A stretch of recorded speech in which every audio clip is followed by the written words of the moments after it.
Unity in diversity is something which every Sri Lankan is striving to achieve. මම හිතුවා මම සිංහලෙන් කතා කරලා නැත්නම් මොකෝ කරුතර ස්වාමීන් වහන්සේ ඉතාමත් වැදගත් අනුශාසනාවක් කරා. ඒ නිසා මම හිතුවා මේකම ඉංග්‍රීසියෙන් පරිවර්තනය කිරීම මම හිතන්නේ යෝග්‍යයි කියන එක. කොඑක්සත් ජාතිය පක්ෂය එවැනි අදහස් එදා ඉඳන්ම බොහොම ඕනෑකමින් නියෝජනය කරලා. That's why I thought I will address this assembly in English.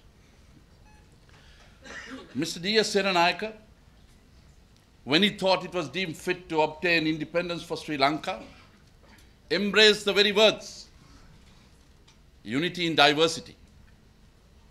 The very mere fact of the establishment of United National Party was done then with the Sinhalese, the Muslims and the Tamils, and then he thought it was deemed fit to obtain the independence from the British then.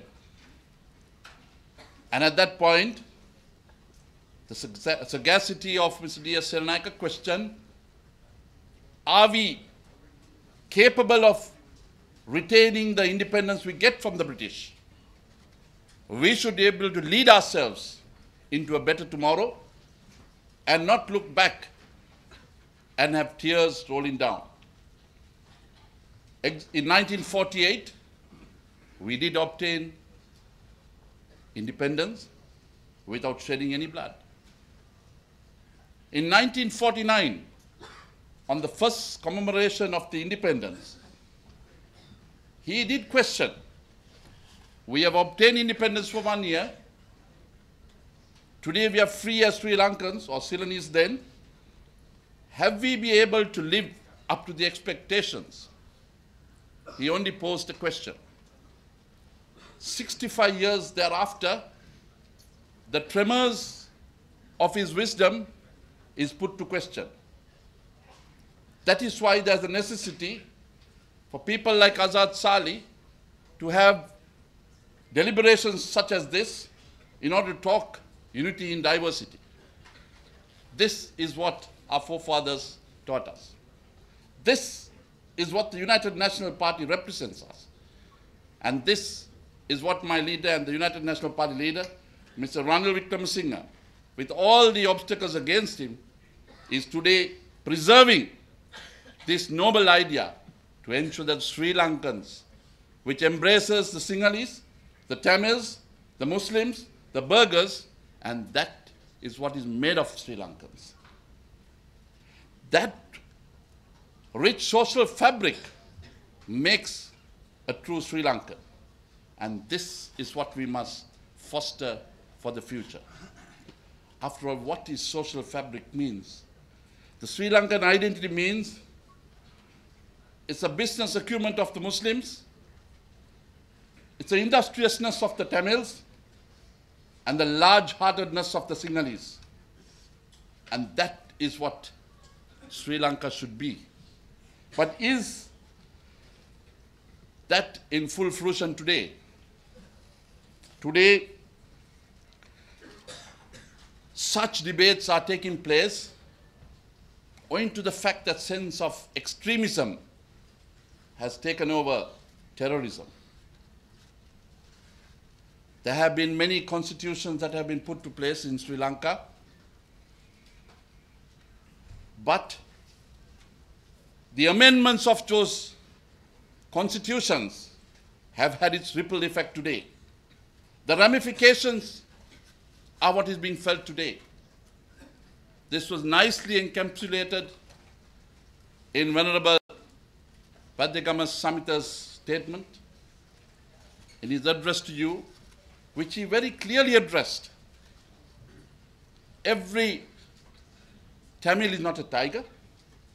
Every Muslim is not a Al-Qaeda. And every Buddhist is not in the new association that has been formed.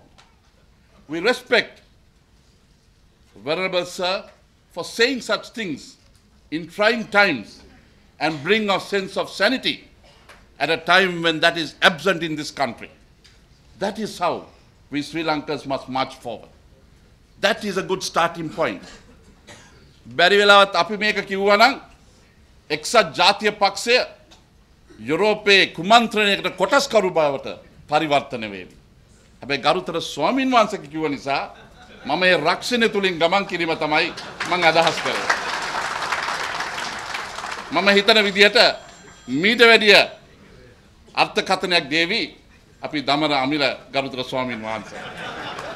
ඉතින් මම දෙපැත්තෙන්ම ආරක්ෂා වෙලා තියලා මගේ නායකයා වෙනුවෙන් ඒ ශ්‍රී ලංකා අනන්‍යතාවයක් රකින්න පුළුවන් වැඩපිළිවෙල මම ඔබතුමාලට පෙන්වලා දීම තමයි මගේ යුතුයකම. The constitution of our country, which stands in good state today, even though 19 times amended, that's the ramifications we have, has very clearly fortified, this is a single Buddhist country, but it has embedded that other religions and races have equal place in that country. So that's what makes it Sri Lankan.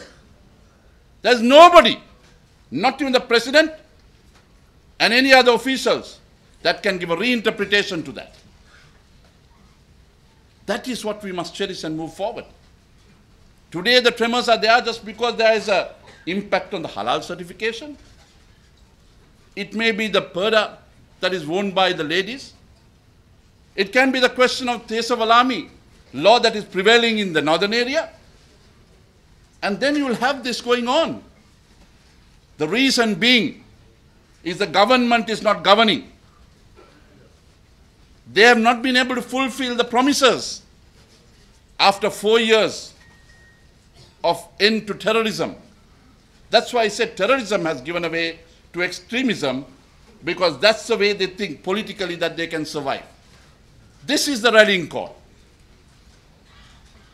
So I think what we have got to learn today is that we have got to relook at and rethink as a Sri Lankan nation.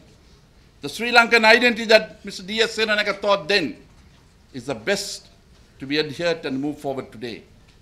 Look at our great nation, India, that is before us, blessed with 1.1 billion people, in a country that they can very clearly say has 80 to 85% Hindi in that country. What can and what can't they do? But just about 3-4 years ago, you had a prime minister that was a Sikh. You had a president that was a Muslim. You had the Congress party led by a Catholic, non-Indian, Italian. You had an army commander that was Buddhist. And that is why it is a country that is thriving and moving forward. These are what we learned and our forefathers taught us, which even India learned from us. Today they are doing it better than us. While because our leaders think that the world is inside Sri Lanka, not Sri Lanka is inside the world. කරුතර ස්වාමීන් වහන්සේ මම කිව්වේ අපේ අධිපන්තිද දේශපාලඥයෝ හිතන්නේ ලෝකේ තියෙන ලංකාව ඇතුළේ කියලා. ලංකාව ලෝකයේ ඇතුළේ කියන එක නෙමෙයි ඒගොල්ලෝ හිතන්නේ. මෙන්න මෙතනින් තමයි අපේ පරාජයට මුල්ගල් තියන්න හදන්නේ.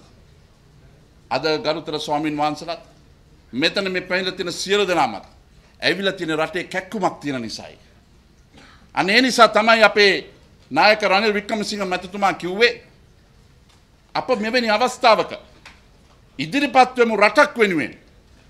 මේක මහින්ද රාජපක්ෂ ශ්‍රී ලංකාවක් නෙමෙයි. මේක අපේ සියලු දෙනාගේම රට. ජාත්‍යන්තරයේ ප්‍රශ්නයක් ඇති වුණොත් if there's a problem internationally, it doesn't affect Sri Lanka or SLFP. It affects Sri Lanka, not SLFP. And that is why we have a bounden duty to ensure that we preserve our motherland. Giving an interpretation in a manner that is deemed fit should get a representative answer, not a political answer that is only for the elections. So, ladies and gentlemen, I think it is nothing but fit in order today to say it is time to relook at as to how we have got to go forward. Extremism will never replace terrorism. hatred, seasoned not with hatred but with love. This is how J.R. Jayawardena was able to help Japan then, and even today, when the SLFP government led by Mahinda Rajapaksa goes to Japan, the sense of remembrance still made them give $484 million for the investment that was made by Mr. J.R. Jayawardena for UMP Prime Minister then, Finance Minister then. But look at the political sagacity of today. Where are the political Muslim leaders that are there today? You have Mr. Rauf Hakim, who contested with the United National Party. He hugs the elephant, gets the vote. He says that this is a president, when Mr. Sarath Fonseca was being arrested, as an inhuman president, goes and huddles himself and cuddles himself with the very person he said, who does not have human rights. Where is he today, when the Muslims that he is supposed to lead, he is in the cabinet? Did you open a word about it? Where is Mr. Ataullah? Where is Rishad Baduddin? Where is Hizbullah?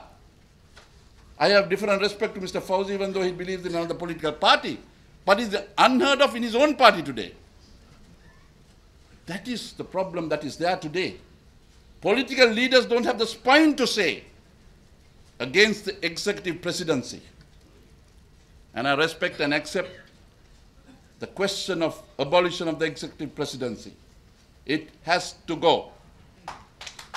We, the United National Party, brought it then because of the time when the country needed to go forward. Mr. J.R. Jayawardena in 1978 replaced the 1972 Constitution with a way forward. But he never thought that subsequent leaders will amend it 19 times. The first ripple effect that happened was in 1989, when there was a representation from Mr. Ashraf. Cut off the 12.5% to make it 5%. And that problem that was amended then has its impact today. Because people try to do politics with religious parties, with racial parties. And I'm saying with no offense, politicians have got to do what they've got to do for politics, but not at the expense of Sri Lankan political survivability. So ladies and gentlemen, it's time to relook at all of them. There's no point cursing the dark. Let's light the first possible flame that can give the light to a new look, to a new way forward. And that is what our leader, Mr. Ranil Wickremesinghe, riding through turbulent times, ridiculed by many media institutions, government institutions, ridiculed by political parties, because he believes in the concept that D.S. Serenagara got the independence then. He rejects violence. He wants to ensure that Sri Lankan identity is preserved for a better tomorrow. So ladies and gentlemen, all what we have got to do is, at a time when the country is economically bankrupt, at a time when the terrorism is giving away, the eradication of terrorism has seen a rebirth of extremism, at a time when the degradation of society is taking place in all spheres of activity, and worst of all, when there is an eradication of good governance, as well as when the international community needs to be with us, we are turning them away. This dangerous trend needs to be rectified. The bane of society is the executive presidency. What was born in 78, every president came trying to say he'll do it better and made a worse situation than what it was. That is the stark reality. 78, Mr. J.R. Jayawardena inherited and took it up to 89. Mr. Premadasa took it. managed to go only 2.5 years. The interim president, Mr. D.B. Wijetunga, is the only one that can say that he took it in the spirit of what the presidency should be, owing to the fact that it was only an interim presidency. Chandrika Kumaratunga said she'll abolish it in 100 days. Not took it 100 days, but went on to the second term as well instead of abolishing it. Then Mr. Mahinda Rajapaksa in 2005 said that he does not need the executive power to go forward. I need a mandate from the people to ensure that this abolition of executive presidency takes place. What happens? Wins in 2005 by 152,000 votes, wins it again in 2010, and the first thing he did after winning it is to bring amendment into parliament to say not to abolish the executive presidency, to make room to contest it as much as any person would like to take it forward. This is the bane of our society. This needs rectification. That is why the United National Party said we need to remodify and to change the system to a leader that can be represented to the parliament. We have to walk the talk. And this is why the tremors of ethnicity and religious, racial hatred seems to be being sown today. So, ladies and gentlemen, it is our incumbency, and it is bound and it behoves on us as the largest and the most respected party, the United National Party, to say that the country is going through turbulent times. The very aspect of social fabric in Sri Lanka is having its tremors, and we need to get together and ensure that we defeat this extremism that is being sown by the government that is in power itself. And let's all get together. Don't point fingers and say, this is the government and this is the opposition. Everybody that is not in government needs to get together and eradicate this society, for where the Sri Lankan society of Sinhalese, Tamils, Muslims, Burghers, Malays, all can live as one Sri Lankan community from anywhere and any place that he would like to deem fit to stay. And that's what we, the United National Party, believe in. So let me congratulate Mr. Azad Sali for able to get together a heterogeneous alliance such as this and able to get the message right into the Sri Lankan community as well as into the international community that the bigger majority that is silent today has woken up and ready to take the evil-minded spirits that are being run, where democracy, the last flame is being burnt off, and a sense of extremism and a sense of helplessness that is coming to Sri Lankan society. Let's get together, let's work together and bring back the D.S. Seranayake independence that he got from the British then back into its proper order. We, the United National Party, stands very firm on that, and let's go together.